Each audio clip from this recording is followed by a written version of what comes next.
These are the many, many lessons that we must maintain always our dignity, and we must always respect the dignity of every Filipino.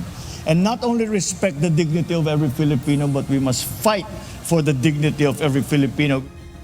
Lumaban para sa dignidad ng bawat Pilipino. Ito ang naging sentro ng mensahe ni Pangulong Ferdinand Marcos Jr. ng pangunahan ng selebrasyon ng ika-108 taong kaarawan ng kanyang ama na si dating Pangulong Ferdinand Marcos Sr.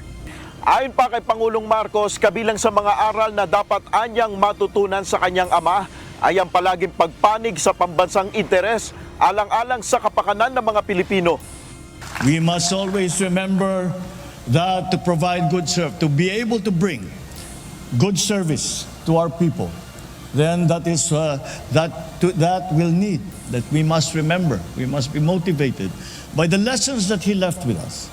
The lessons that we must exercise good judgment and always side with the national interest in the interest of Filipinos.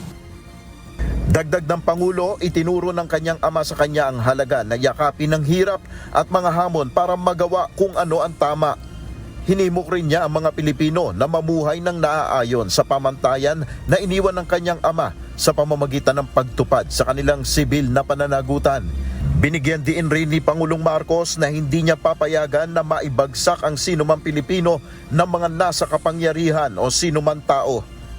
We will not allow for any great power, any person to humiliate or to put down any Filipino. We must also always remember that we must do the right thing.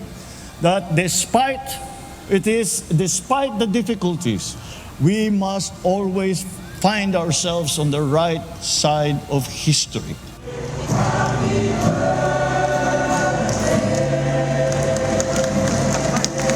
Happy birthday!